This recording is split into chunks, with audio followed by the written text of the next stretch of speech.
सगळ्यात मोठी बातमी येते आत्ताची राष्ट्रवादीची बैठक आणि या राष्ट्रवादीच्या बैठकीनंतर सगळ्यात मोठा पक्षप्रवेश मुंबईमध्ये होण्याची शक्यता आहे। मुंबईमध्ये राष्ट्रवादीची बैठक सुरू झाली आहे आणि या बैठकीनंतर मोठा पक्षप्रवेश होण्याची शक्यता आहे आणि या बातमीकडेच लक्ष लागून राहिलंय। मुंबईमध्ये ही राष्ट्रवादीची बैठक आयोजित करण्यात आली आहे आणि या बैठकीमध्ये मोठा पक्षप्रवेश होण्याची माहिती सूत्रांकडून मिळते।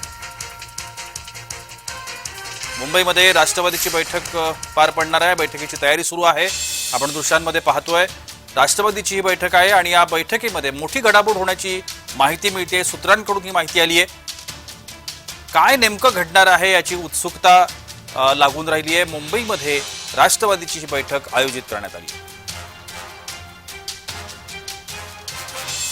मुंबईत राष्ट्रवादीची बैठक आयोजित करण्यात आली आणि या बैठकीमध्ये एक मोठा पक्षप्रवेश होणार आहे अशा पद्धतीची माहिती देखील समोर येते।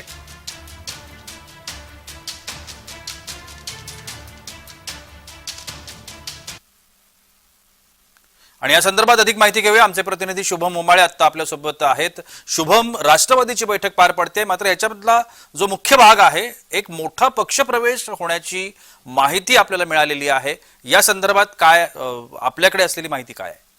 अगदी बरोबर, बघायला गेलं तर राष्ट्रवादी काँग्रेस पक्षाची अजित पवार गटाची एक महत्वाची बैठक जी आहे ती निवडणुकीनंतर पहिल्यांदाच होताना दिसून येते। गरवारे क्लब मुंबई या ठिकाणी बैठक होते, त्याच ठिकाणी आता आपण आहोत आणि बघायला गेलं तर या बैठकीनंतर एक मोठा पक्षप्रवेश होणार आहे आणि पक्षप्रवेश नंतर जे आहे अजित पवार यांची पत्रकार परिषद होते। पक्षप्रवेशचा सर्वात महत्वाचं म्हणजे परवापासून असं ऐकण्यात येत होतं की शरद पवार गटातील काही आमदारांचा पक्षप्रवेश होणार आहे। नंतर मग एक बातमी फेसबुक पोस्टच्या माध्यमातून समोर आली की शरद पवार गटातील राष्ट्रीय युवती अध्यक्ष सोनिया दुवन जे आहेत त्यांचा पक्षप्रवेश होणार आहे, त्या अजित पवार गटामध्ये सामील होणार आहेत आणि सोबत युवा अध्यक्ष जे आहेत त्यांचा सुद्धा पक्षप्रवेश होणार आहे अशी माहिती मिळते।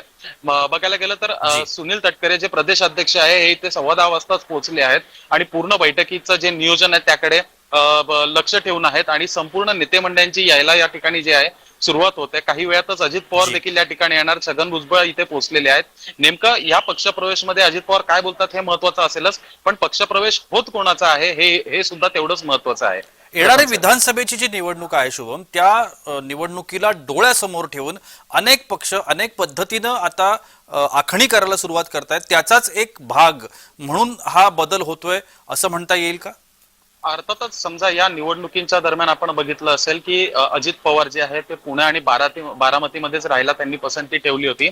इतर उमेदवारांच्या प्रचारासाठी फार ते कमी प्रमाणात दिसून आले आणि त्याच वेळेस पुणे आणि बारामतीमध्ये तिकडनं त्यांचे उमेदवार उभे करण्याबाबत त्यांच्या ज्या हालचालींना आहे ते कुठेतरी वेग आलेला दिसून आला होता आणि त्याच अनुषंगाने राष्ट्रवादी काँग्रेस पार्टीची आजची जी बैठक होणार आहे त्याचं स्वरूप देखील असंच आहे की आताच लोकसभा निवडणुका पार झालेल्या आहेत, पुढची रणनीती कशी असणार आहे याबद्दल ही बैठक होणार आहे। महाराष्ट्रातनं तमाम मोठे पदाधिकारी देखील या बैठकीसाठी उपस्थित आहेत। जी, धन्यवाद शुभम आपण दिलेल्या या विस्तृत माहितीसाठी।